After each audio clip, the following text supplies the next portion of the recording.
Hello everyone, welcome to the Layman Way, and this video is a part of my playlist on how to score 120 plus in UPSC prelims, where we are discussing cool tips and tricks that you can utilize to get to the right options without even knowing the answers.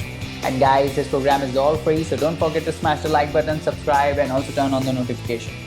Alright, if you want to view our full course, you can always click on the I button in the top right corner and view our full playlist. And guys, if you're following this course, do not forget to leave a comment down below about your progress in the course, guys, so that we can motivate one another. And let's get started.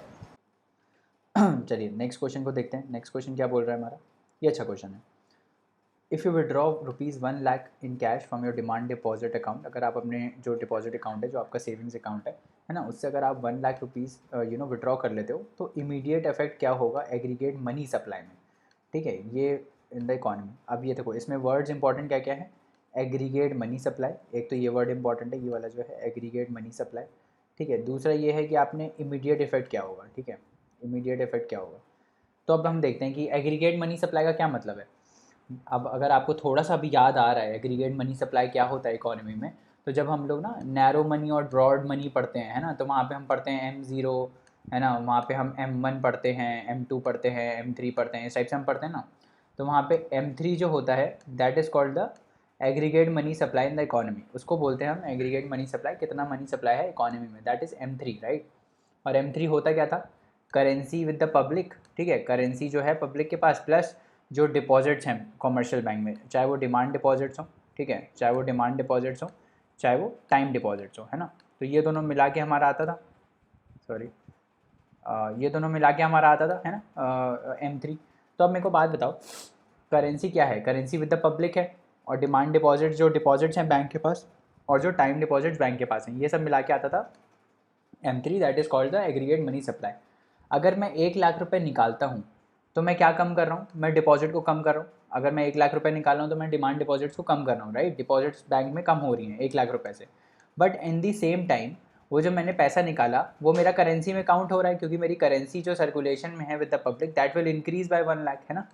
तो जो मेरा यहाँ पे demand deposit कम हो रहा था bye 1,00,000, that is increasing, जो currency है वो इंक्रीज़ हो रही है बाय 1,00,000. तो ये नेट इफेक्ट तो ज़ीरो है ना, क्योंकि यहाँ से आपने निकाला, यहाँ पे आपने ऐड कर दिया सेम अमाउंट. तो वो नेट इफेक्ट क्या है, नेट इफेक्ट हो गया ज़ीरो, कुछ नहीं चेंज होगा. It will leave it unchange, है ना. तो आंसर इसका हो जाएगा डी.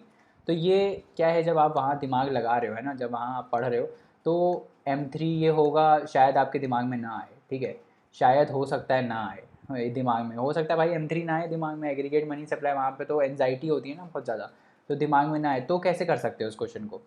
तो देखो, फिर आप क्या कर सकते हो ना, बिल्कुल ही सिंपल लैंग्वेज में सोच सकते हो कि भाई अगर मैंने बैंक से 1,00,000 रुपये निकाला, ठीक है, तो ऐसा तो है नहीं ना कि 1,00,000 रुपये सिर्फ मैंने ही निकाला है, बाकी कोई जमा भी कर रहा होगा बैंक में साथ में.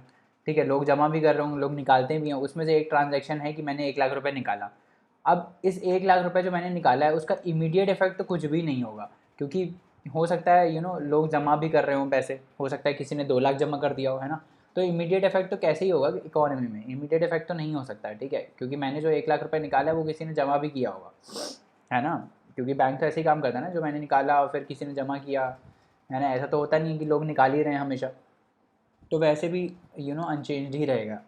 ठीक है, तो अगर ये आपको दिमाग में ये वाला कंसेप्ट नहीं आ रहा है कि ये इसको हम M3 बोलते हैं, और फिर हम फार्मूला उसका लगाएं currency with the public plus demand deposit plus time deposit, ये अगर नहीं भी आ रहा है तो भी अगर आप कॉमन सेंस लगाओगे, अगर आप कॉमन सेंस से जा रहे हो कि 1,00,000 रुपये मैंने निकाला, तो कोई और भी 1,00,000 रुपये डाल रहा होगा या 2,00,000 डाल रहा होगा, तो इमीडिएट इफेक्ट तो कुछ भी नहीं आएगा इकॉनमी में. ठीक है, तो ये है. अब आप इसको कई कई लोगों ने इसको मनी मल्टीप्लायर वाले कंसेप्ट से लिंक किया था कि भाई मनी मल्टीप्लायर क्या होता है कि जब आप पैसे डालते हो, है ना, बैंक में, तो बैंक वो आगे सर्कुलेट करता है और उससे मनी सप्लाई बढ़ जाता है ना. ऐसा कंसेप्ट होता है ना मनी मल्टीप्लायर का. तो अगर हम ये निकालेंगे तो रिड्यूस होगा, तो कुछ लोग ये भी मार के आ गए थे, है ना. बट वो गलत चीज़ है, ऐसा नहीं होता है भाई. मनी मल्टीप्लायर ऐसे नहीं काम करता है. ठीक है, तो वो हो जाएगा गलत, क्योंकि आप अगर निकाल रहे हो और तो कोई डाल भी रहा होगा साथ में. ठीक है, तो आपको वो कंबाइंड इफेक्ट देखना है उस चीज़ का. ठीक है, आगे बढ़ते हैं. With reference to the FDI, foreign direct investment, which one of the following is considered its major characteristics?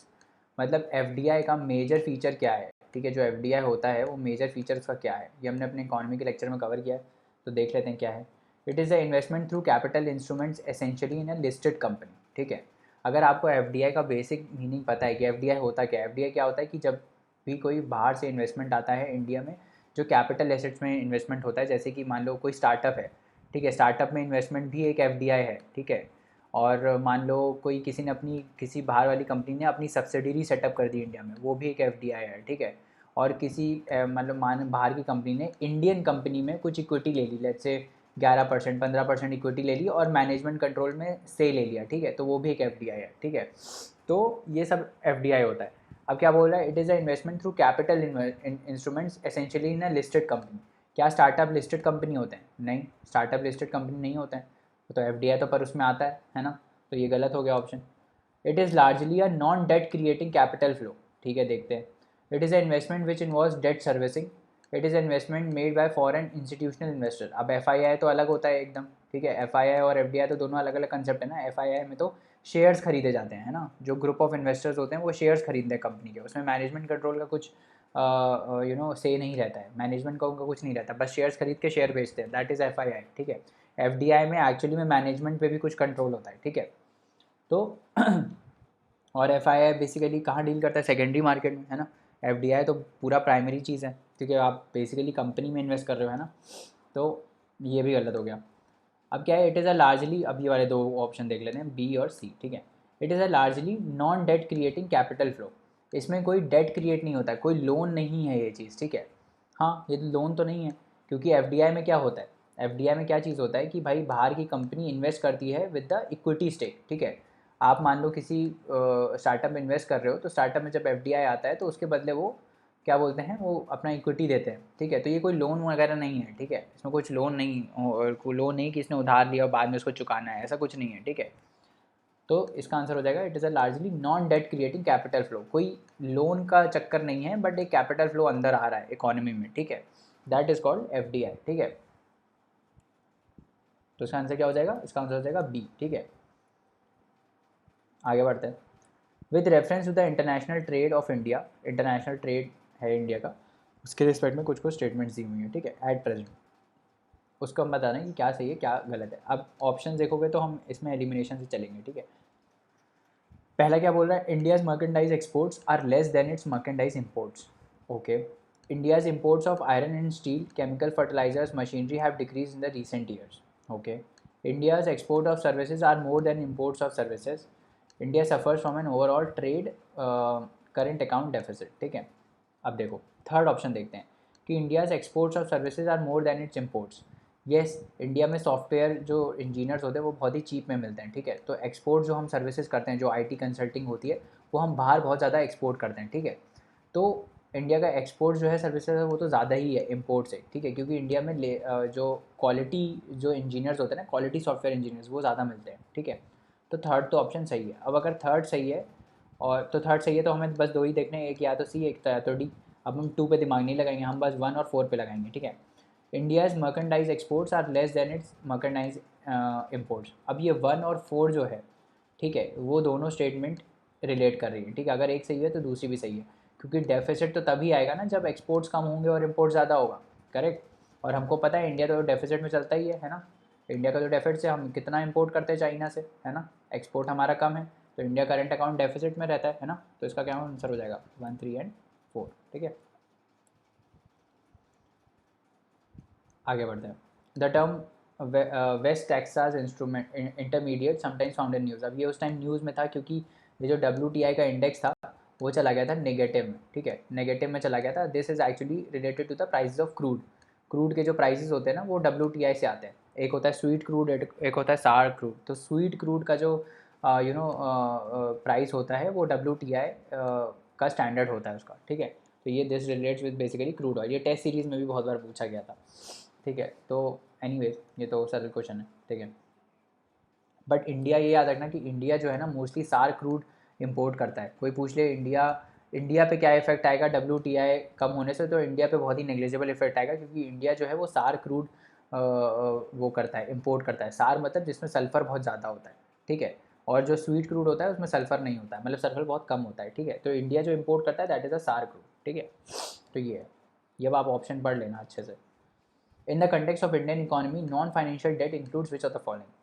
कोई नॉन फाइनेंशियल डेट, इसमें क्या क्या इंपॉर्टेंट चीज़ है कि इंडियन इकोनॉमी में नॉन फाइनेंशियल डेट में क्या क्या आता है। नॉन फाइनेंशियल डेट मतलब जो फाइनेंशियल सेक्टर्स इशू नहीं करते, ठीक है, जो फाइनेंशियल सेक्टर्स इशू नहीं करते हैं वो वाली कौन सी डेट है। अब ये थोड़ा ना कन्फ्यूजिंग क्वेश्चन है, इसका मतलब आ भी सकता है, आपको नहीं भी आ सकता है, ठीक है। तो उस हिसाब से ये क्वेश्चन है, मेरे को तो नहीं आया था जब मैंने किया था, तो मैंने तो छोड़ दिया था इसको क्योंकि कन्फ्यूजिंग लग रहा था कि नॉन फाइनेंशियल डेट क्या होती है। भाई फाइनेंशियल सेक्टर्स जो हैं, ठीक है, अब कोई नॉन फाइनेंशियल सेक्टर है जैसे हाउसिंग लोन्स है, ठीक है, अब लोन तो आपको बैंक दे रहा है, ठीक है, अब इसका ना जब आप गूगल करोगे तो उसमें लिखा हुआ है कि नॉन फाइनेंशियल सेक्टर में कौन कौन सी चीज़ें आती हैं। उसमें हाउस होल्ड वाले जो हाउस होल्ड लोन्स हैं ना वो भी हैं, ठीक है, हाउस होल्ड लोन्स हैं, आपका आउटस्टैंडिंग क्रेडिट कार्ड्स पे भी है और ट्रेजरी बिल्स, तीनों ही इसका आंसर है, मतलब वो लिखा हुआ है, मतलब डाउटेड क्वेश्चन है।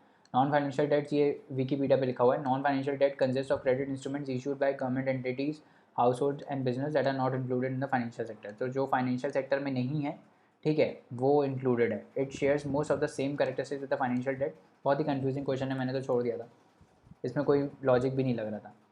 इन India why are, next question देखते हैं, in India why are some nuclear reactors kept IAEA safe guards. ये भी न्यूज़ में था, ये न्यूज़ में इसलिए था और टेस्ट सीरीज़ में भी काफ़ी क्वेश्चन आए थे इससे कि भाई न्यूक्लियर स्टैंडर्ड्स हम सेफ गार्ड्स क्यों रखते हैं। क्योंकि इसका आंसर ये है, इसलिए रखते हैं क्योंकि कुछ कुछ कंट्रीज़ जो हैं वो इम्पोर्ट करती हैं बाहर से यूरेनियम, ठीक है, some use imported uraniums and other use domestic supplies. तो ऐसे जो है वो स्टैंडर्ड्स में डिफरेंस आ जाता है, ठीक है, तो सेम स्टैंडर्ड करने के लिए IAEA सेफ गार्ड्स इशू किए गए थे। इसका आंसर यही है, B, some uses imported uranium and other use domestic supplies. और ये करंट अफेयर्स में था चीज़, तो वहाँ से ये क्वेश्चन है, ठीक है, इसमें कोई भी लॉजिक नहीं लग रहा है। With reference to trade related investment measures which of the following statements is are correct. TRIMS जो है WTO का है ना, उसके रिस्पेक्ट में इसने क्वेश्चन पूछा है, इंपॉर्टेंट चीज़ है, ठीक है। अब देख लेते हैं क्या बोल रहा है।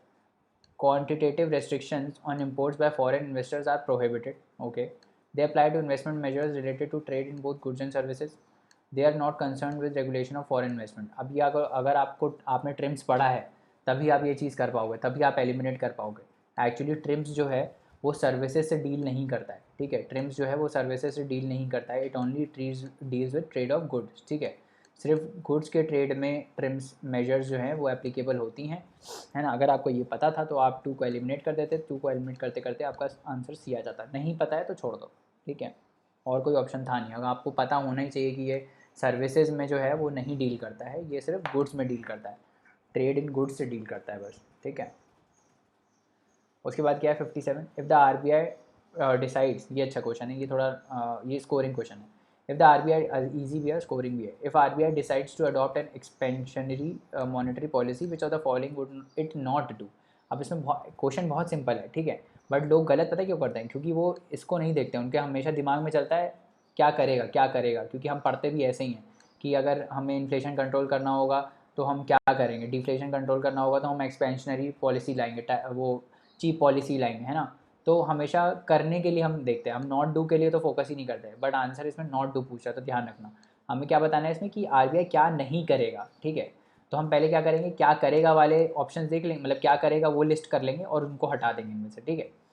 एक्सपेंशनरी पॉलिसी मतलब क्या होता है कि मनी सप्लाई इंक्रीज़ करना है इकोनॉमी में, ठीक है, मनी सप्लाई इंक्रीज़ करना है। अब मनी सप्लाई इकोनॉमी में RBI कैसे इंक्रीज़ कर सकता है, cut and optimise the saturated SLR को अगर हम डाउन करेंगे तो बैंक्स को कम पैसा रिजर्व में रखना पड़ेगा, है ना, और मनी सप्लाई इंक्रीज़ होगी, तो पहले ऑप्शन से इंक्रीज़ होगी मनी सप्लाई, ठीक है। दूसरा क्या है, increase MSF rate, marginal standing facility rate, अगर ये बढ़ जाता है, MSF रेट अगर बढ़ जाता है तो क्या होगा, जो बैंक्स हैं वो लोन कम ले पाएंगे, जो लोन कम ले पाएंगे तो मतलब एक्स्ट्रा लोन ले रहा होगा तो वो लोन कम ले पाएंगे, है ना, और मनी सप्लाई डिक्रीज़ होगा। तो सेकंड ऑप्शन में डिक्रीज़ हो रहा है, इसमें इंक्रीज़ हो रहा है, ठीक है। Cut the bank repo and cut the bank rate, अगर बैंक रेट और रेपो रेट कम करेगा तो क्या होगा, मनी सप्लाई फिर से इंक्रीज़ होगा, क्योंकि बैंक्स को, प्राइवेट बैंक्स को सस्ते में लोन मिल जाएगा, है ना, तो इसमें भी इंक्रीज़ होगा। बट इसमें क्या पूछा है, इट विल नॉट डू, ठीक है, इंक्रीज़ करना है तो इट विल डू, मतलब एक्सपेंशनरी पॉलिसी से मनी सप्लाई बढ़ेगा, बट हमको इसका उल्टा करना है, ठीक है। RBI decides to adopt an expansionary monetary policy which of the following it not do, समझ में आ रहा है, क्या नहीं करेगा, एक्सपेंशनरी पॉलिसी के लिए क्या नहीं करेगा। तो जो इंक्रीज़ करने वाले ऑप्शन हैं उनको हम हटा देंगे, ये हटा दिया, ये हटा दिया, तो आंसर आ गया 2, इसका आंसर हो गया 2 1, ठीक है। तो जल्दी जल्दी में कभी क्वेश्चन मत पढ़ना, ठीक है, आराम से पढ़ो, और आपको जब ये चीज़ दिख जाए ना, इनकरेक्ट इनकरेक्ट पूछा हो अगर, है ना, नॉट डू पूछा हो, तो इन सबको आप हाईलाइट कर दो और अपने आप को रिमाइंड कराओ कि भाई इसमें नॉट डू चाहिए हमको, इनकरेक्ट पूछा है, इसमें करेक्ट नहीं पूछा है, क्योंकि टेंडेंसी रहती है करेक्ट मानने की, ठीक है। तो इसका आंसर हो जाएगा बी, ठीक है। अब आगे बढ़ते हैं। With the reference to Indian economy after 1991 economic liberalisation, consider the following statements. Worker productivity increased in urban areas while it decreased in rural areas. क्या पता, नहीं पता ये तो। Percentage share of rural areas in the workforce steadily increased, okay.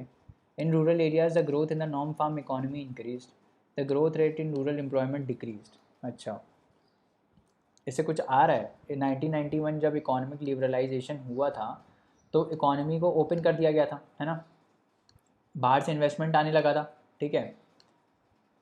बाहर से investment आने लगा था, तो इससे हम क्या पता लगा सकते हैं कि बाहर से इन्वेस्टमेंट अंदर आ रहा है, ठीक है। और उसी टाइम पे ये ग्रीन रिवॉल्यूशन वाली चीज़ भी चल रही थी, है ना, ग्रीन रिवॉल्यूशन वाली, और ये फूड ग्रेन्स वाली जो इंदिरा गांधी के टाइम पे चल रही थी 1960s में, जब जो स्टार्ट हुआ था ग्रीन रिवॉल्यूशन, ठीक है। अब इसने क्या बोला, वर्कर प्रोडक्टिविटी इंक्रीज्ड रुपी पर worker increase in urban areas while it decrease in rural areas. ऐसा होगा क्या, अर्बन एरियाज़ में बढ़ा, रूरल एरियाज़ में डिक्रीज़ कर गया, ऐसा होगा क्या, पता नहीं। Percentage share of rural areas in the workforce steadily increase, मेरे को भी इसका आंसर नहीं मालूम है। Percentage share of rural areas in the workforce steadily increase, steadily कुछ नहीं बढ़ता है, ठीक है, स्टडीली कोई चीज़ नहीं बढ़ती है, तो टू तो ऐसे ही गलत हो गया, ठीक है। टू गलत कर दो आप, बचा क्या, वन भी गलत हो गया फिर उस हिसाब से। स्टडीली कोई चीज़ नहीं बढ़ती है, स्टडीली कैसे बढ़ेगा, बी और सी, ठीक है। अब फोर्थ देखते हैं। Growth rate in the rural employment decreased, जो रूरल एम्प्लॉयमेंट का ग्रोथ रेट है, मतलब ग्रोथ रेट मतलब जो रूरल वाले लोग एम्प्लॉय हो रहे होंगे, जो गांव के लोगों का एम्प्लॉयमेंट है वो डिक्रीज़ कर गया, ऐसा होगा क्या। अगर एफडीआई बाहर से अंदर आ रहा है, ठीक है, अगर एफडीआई बाहर से अंदर आ रहा है तो लोगों की ज़रूरत होगी, लोग गाँव से माइग्रेट करके अर्बन एरियाज़ में जाएंगे, ठीक है, काम करने के लिए, तो एम्प्लॉयमेंट तो बढ़ना चाहिए ना, तो ये भी गलत हो गया। तो आंसर क्या हो गया, 3 ओनली। क्या ऑप्शन है इसका, स्टेटमेंट 1 इज़ नॉट करेक्ट, हाँ तो ये तो नहीं है ना, इससे गलत है ये तो। और क्या है, traditionally agriculture is the prime sector of rural economy and rural employment, the transition in commission of output to more productive non farm sectors considered an important source of higher rural productivity is mainly visible through agriculture wages in 1990s, higher rural workers productivity, तो पहला गलत हो गया। However the increase in wages and agriculture income had significant diversity across states, तो इसका answer basically यही है, इसमें लिखा नहीं है ना, इसका आंसर सी है कि ये इंक्रीज डिक्रीज़ नहीं हुई थी, बल्कि इंक्रीज़ हुई थी, ठीक है, एम्प्लॉयमेंट बढ़ा था। आगे देखते हैं। Consider the following statements in terms of short term credit delivery to the agriculture sector, ठीक है, शॉर्ट टर्म क्रेडिट डिलीवरी करनी है हमको एग्रीकल्चर को। District central cooperative banks deliver more credit in comparison to schedule commercial banks and regional rural banks. अब बताओ ये सही है कि गलत है। आपको पता है कि सबसे ज़्यादा प्रेजेंस पूरे इंडिया में किसका है, शेड्यूल कमर्शियल बैंक्स का, और उसमें हमने पीएसएल भी दिया हुआ है कि भाई हम 10% लोन्स एग्रीकल्चर में देंगे ही देंगे, तो सबसे ज़्यादा जो क्रेडिट डिलीवरी है वो कौन करेगा, शेड्यूल कमर्शियल बैंक करेगा। ये कैसे कर सकता है डिस्ट्रिक्ट सेंट्रल कोऑपरेटिव, तो ये गलत हो गया, ठीक है। One of the important functions of district credit district central credit banks is to provide funds to primary agriculture credit societies, yes one of the primary function. डिस्ट्रिक्ट में आप कोऑपरेटिव बैंक है कोई डिस्ट्रिक्ट में, वो जब नॉर्मल शेड्यूल कमर्शियल बैंक जो है वो एग्रीकल्चर में लोन देता है तो ये तो देगा ही ना क्रेडिट, ये पीएसीएस को, प्राइमरी एग्रीकल्चर क्रेडिट सोसाइटीज़ को, ये तो देगा ही, क्रेडिट तो देगा ही ना, प्राइमरी मतलब बहुत छोटे लेवल पे, तो ये सही हो गया। क्या हो गया, बी ऑप्शन इसका सही हो गया, ठीक है। अब भाई ये शेयर ऑफ सीबीसी अकाउंट 60% 60% तक देता है, कोऑपरेटिव बैंक्स का बहुत कम है, 30% है ना। आगे बढ़ते हैं। In India under cyber insurance for individuals which are the following benefits are generally covered in addition to payment for the loss of funds and other benefits, ठीक है। साइबर इंश्योरेंस में क्या क्या चीज़ें कवर्ड है, ठीक है, पता नहीं कहाँ से पूछा है, बट आपको बताना है कि साइबर इंश्योरेंस जो है इंडिविजुअल्स का, उसमें क्या क्या चीज़ें कवर होती हैं, ठीक है, कौन कौन सी चीज़ों का रिफंड मिल जाता है। पहला क्या है, cost of restoration of a computer system in case of malware disrupting access to one's computer. हाँ सही लग रहा है, जेनरिक स्टेटमेंट है कि अगर किसी मालवेयर ने इफेक्ट कर दिया है ना, तो उसके लिए पैसा मिलेगा, जेनरिक स्टेटमेंट है, right. Cost of a new computer if some miscreant wilfully damages it if proved so. अब बताओ, कोई भी इंश्योरेंस स्कीम जो होती है, ठीक है, उसमें विलफुल डैमेज का कभी क्लेम नहीं मिलता है। आपने गाड़ी ली ज़बरदस्ती, आप हथौड़े से मार मार के उसका शीशा तोड़ दिया, तो उसके लिए आपको क्लेम नहीं मिलेगा, है ना। गाड़ी का भी इंश्योरेंस वो आप क्लेम नहीं कर पाओगे उसमें, ठीक है। तो साइबर इंश्योरेंस भी आप कैसे ही क्लेम कर सकते हो कि कॉस्ट ऑफ अ नया कंप्यूटर का पैसा कवर करेगा इफ़ सम मिसक्रिएंट। अब अगर कोई तीसरा आदमी आके विलफुली डैमेज करता है, ये तो बड़ा ही गलत स्टेटमेंट है ना। तो बड़ा ही गलत स्टेटमेंट है, राइट। तो इसको हटा दो, आप 2 को हटा दो, 2 गलत हो गया। 2 को जैसे ही आप हटाते हो, ए गया, सी गया और डी गया, आंसर क्या हो गया, बी हो गया। एलिमिनेशन की टेक्निक से हो गया। ये तो नॉर्मल सी चीज़ है ना कि कॉस्ट ऑफ न्यू का ये थोड़ी विलफुल डैमेज में थोड़ी कवर करेगा इंश्योरेंस। वही तो, आप नया कंप्यूटर लेके आओ, तोड़ दो उसको जाके, तो क्या आप पैसे मांगते रहोगे बार बार इंश्योरेंस कंपनी से? नहीं, ऐसा तो नहीं है, गलत है ये स्टेटमेंट, है ना। तो इसका आंसर क्या हो गया, डी हो गया। आगे बढ़ते हैं। In India which of the following can be considered as public investment in agriculture, ठीक है। कौन कौन सी इसमें पब्लिक इन्वेस्टमेंट है एग्रीकल्चर में, considered as a public investment in agriculture? देखते हैं क्या क्या बोल रहा है। अब देखो, जब भी कभी ऐसे बहुत सारे ऑप्शंस हो ना, तो उसमें जनरली एक गलत होता है, ठीक है, जनरली एक गलत होता है, ठीक है। फिक्सिंग मिनिमम, अब इसमें क्या बोल रहा है, fixing minimum support price for agriculture produce of all crops, अच्छा। Computerisation of primary agriculture credit societies, okay. Social capital development, free electricity supply to farmers, waiver of agriculture loans by banking system, और छठा क्या है, setting up of cold storage facilities by governments, अच्छा। अब देखो इसमें कौन कौन सा ऑप्शन हम एलिमिनेट कर सकते हैं। देखो, computerisation of primary agriculture credit societies, ये तो सही बात है, येस। अगर कंप्यूटराइज करेंगे तो बेनिफिट होगा एग्रीकल्चर को, ये एक पब्लिक इन्वेस्टमेंट है, राइट। एग्रीकल्चर में इन्वेस्टमेंट है। Fixing the MSP for agriculture produce for all crops, अच्छा, ये एक एक्सट्रीम स्टेटमेंट है कि इसमें सारी क्रॉप्स की बात कर रहा है ना, ऑल क्रॉप्स की बात कर रहा है, तो ये हम थोड़ा स्टार लगा देते हैं, इसको सोचते हैं थोड़ा। 2 सही है, 2 सही है, 1 पे स्टार लगा है। अगर हम 1 एलिमिनेट कर पा रहे हैं तो सी ऑप्शन हो जाना चाहिए, बट इसमें 3 भी देख देते हैं। सोशल कैपिटल डेवलपमेंट, ये सोशल कैपिटल को जब भी आप डेवलप करोगे तो पब्लिक इन्वेस्टमेंट है, वो सही है।